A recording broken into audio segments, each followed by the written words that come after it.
This week, subscriber Patrick Ramos asks, what do you think Disney should do with Discovery Island and or River Country? A couple of ideas being destroy it, clear it, make it into a horror attraction like Universal does. Well, I don't have anything in mind for River Country, but I've got just the idea for Discovery Island.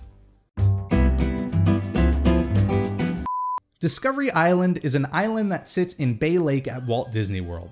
Up until 1999, it used to be open to guests who would be able to visit and get to see the exotic animals that called the island home. However, since all of the animals were relocated to the animal kingdom when it first opened, the island lost its purpose and was subsequently shut down. There were some ideas floated around regarding what to do with the island, including one for an interactive attraction based on the PC game Myst, but ultimately nothing came to fruition, and the island has sat abandoned for the last 18 years. When I first read this question, my initial thought was that the best course of action would be to just let it sit abandoned.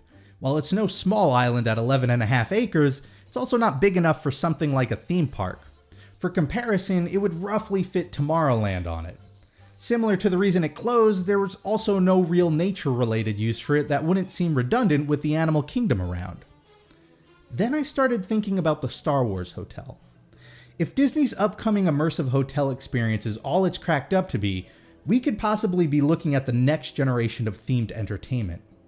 The idea of guests getting to live out an in-depth experience over a number of days is an appealing one, and one that reaches far beyond just Star Wars.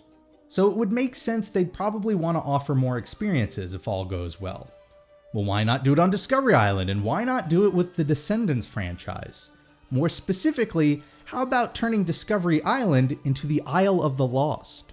To explain what the Isle of the Lost is, I'll have fellow YouTuber Isaac from Wotso videos take it from here. Trapped in by a magical barrier, the inhabitants of the island turn it into their own run-down industrial society. In the first film, the four main characters, Mal, Evie, Jay, and Carlos, the offspring of Maleficent, the Evil Queen, Jafar, and Cruella de Vil, are running the island until they are the first to have the opportunity to leave to the mainland.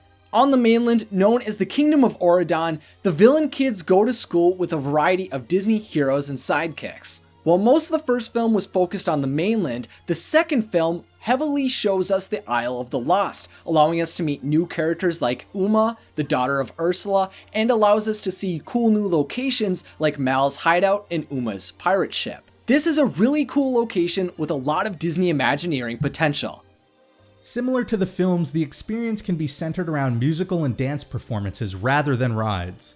Like the Star Wars Hotel, the stay on the Isle of the Lost would be a fixed 2 nights with a narrative that plays out over those few days, and guests would partake in that narrative through a set of various activities. These can range from mock battles at the docks, to maybe a villain-styled version of the sport tourney from the first film, to scavenger hunts that span the entire island. All of these can then be split up by musical numbers that, much like musical numbers in films, progress the story along. Of course, the experience wouldn't have to exist on just the island itself. Much in the same way the Star Wars Hotel experience will carry over to Star Wars Land, the narrative for the Isle of the Lost can continue on in the Magic Kingdom. Whether it's through an interactive game like Sorcerers of the Magic Kingdom or character meetups, you can spread it throughout the whole park. Jafar in Adventureland, Ursula in New Fantasyland, Hook by Peter Pan's Flight, you get the idea. Speaking of character meetups, the island could also offer plenty of character meet and greets. Beyond the villains and their kids from the Isle, the narrative can work in some sort of excuse for the citizens of Auradon to visit the island so that guests can meet characters like the Fairy Godmother, Belle, the Beast, and more. Guests would be able to stay in rooms similar in style to Mal's place from the second film, with perhaps a premium option for suites that are specifically modeled as the apartments for different characters. During the day, they can eat at locations such as Ursula's Fish and Chips, and they could shop for souvenirs at Jafar's Junk Shop.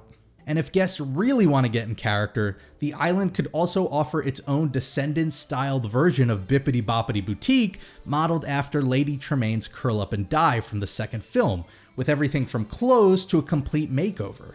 Finally, the weekend-long narrative can culminate in a water and fireworks show off the East Coast that involves an impressive musical number and maybe a dragon version of Mal fighting a giant transformed Uma or some other villain specific to the story. Think Phantasmic, but Descendants themed. I mean, it's a rough idea, but I think the Isle of the Lost from the Descendants seems like a great fit for Discovery Island. It would expand a world that appears to be pretty popular and offer an alternative to the sci-fi immersive experience of the Star Wars hotel. So that's my idea, but what about yours? How would you go about designing a Descendants-themed island in Disney World? Alternatively, what else would you do with Discovery Island? Let me know in the comments below, and be sure to leave any questions you have for future episodes down there as well. I want to thank Isaac of Wotso Videos for helping me out with this video. If you're a fan of the Descendants films and want to learn more about the characters and their backstory, I highly suggest you check out his channel. Beyond just the Descendants, he has videos with some fantastic and in-depth analysis of characters and films under the Disney banner. You can find a link to his channel at the end of this video or in the description below. Thank you all for watching, and I'll see you next time.